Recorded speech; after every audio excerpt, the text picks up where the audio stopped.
दूसरे बूढ़े ने कहा, हे दैत्यराज, ये दोनों काले कुत्ते मेरे सगे भाई हैं। हमारे पिता ने मरते समय हम तीनों भाइयों को 3,000 अशर्फियाँ दी थीं। हम लोग उन मुद्राओं से व्यापार चलाने लगे। मेरे बड़े भाई को विदेशों में जाकर व्यापार करने की इच्छा हुई, सो उसने अपना सारा माल बेच डाला और जो वस्तुएं विदेशों में महंगी बिकती थीं, उन्हें यहां से खरीदकर व्यापार को चल दिया। इसके लगभग 1 वर्ष बाद मेरी दुकान पर एक भिखमंगा आकर बोला, भगवान तुम्हारा भला करे। मैंने उस पर ध्यान दिए बगैर जवाब दिया, भगवान तुम्हारा भी भला करे। उसने कहा कि क्या तुमने मुझे पहचाना नहीं?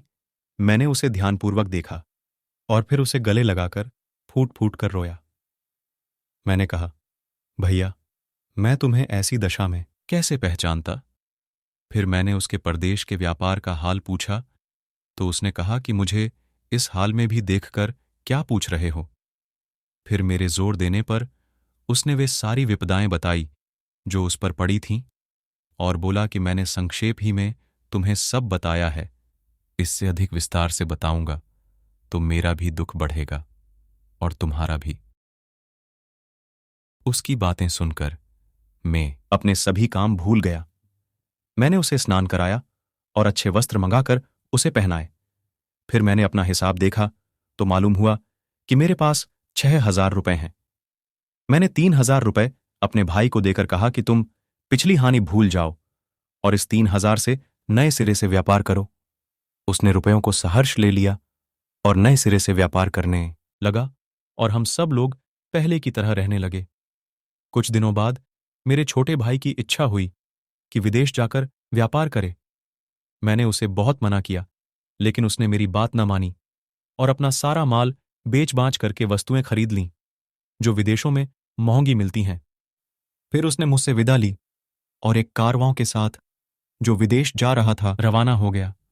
1 वर्ष के बाद मेरे बड़े भाई की तरह वह भी अपनी सारी जमा पूंजी गंवाकर फकीर बनकर मेरे पास वापस आया। मैंने बड़े भाई की तरह छोटे भाई की भी सहायता की और उस वर्ष जो 3,000 रुपए मुझे व्यापार में लाभ के रूप में मिले थे उसे दिए। वह भी नगर में एक दुकान लेकर पहले की तरह व्यापार करने लगा और सब कुछ पहले की तरह ठीक ठाक चलने लगा।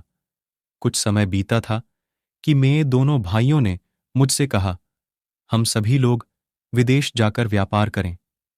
पहले मैंने इनकार किया और कहा कि तुम लोगों ही को विदेशी व्यापार से क्या लाभ हुआ है जो मुझे भी इस बार चलने को कह रहा हो। तब दोनों मेरे साथ बहस करने लगे और कहने लगे कि कौन जाने इस बार तुम्हारे भाग्य और तुम्हारी व्यापार बुद्धि ही से हम दोनों की तकदीर जाग जाए और हमारे सारे सपने पूरे हो जाएं। मैंने फिर इनकार कर दिया, लेकिन ये मेरे पीछे पड़े रहे। यहां तक कि इसी बहस में 5 वर्ष बीत गए और इस अवधि में उन्होंने मेरी जान खा डाली।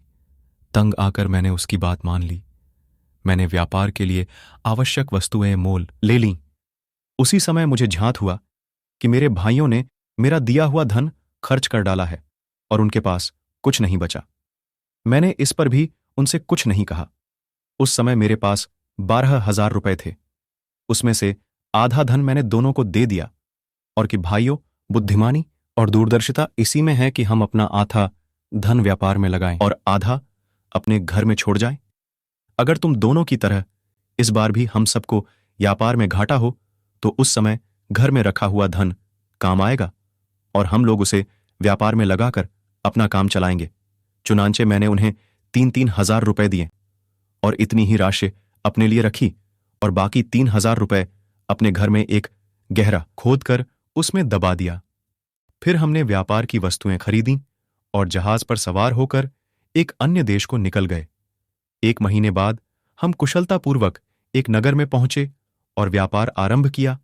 हमें व्यापार में बहुत लाभ हुआ। फिर हमने उस देश की बहुत सी अच्छी वस्तुएं अपने देश में बेचने के मंतव्य से मोल लीं।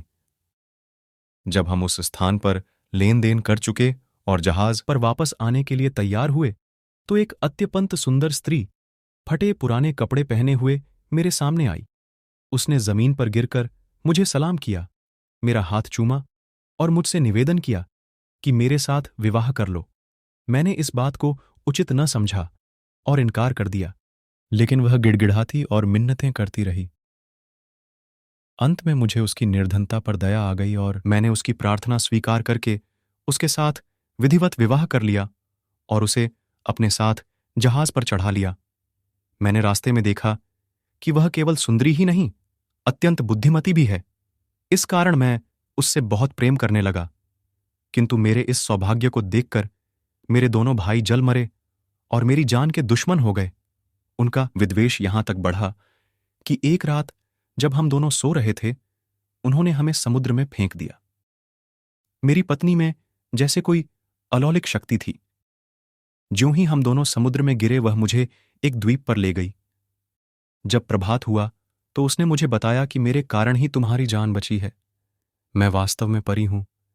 जब तुम जहाज पर चढ़ने के लिए तैयार हो रहे थे तो मैं तुम्हारे यौवन और सौंदर्य को देखकर तुम पर मोहित हो गई थी और तुम्हारे साथ प्रणय सूत्र में बंधना चाहती थी। मैं तुम्हारी सहृदयता की परीक्षा भी लेना चाहती थी, इसलिए मैं फटे पुराने कपड़े पहनकर भिखारिणियों की भांति तुम्हारे सामने आई।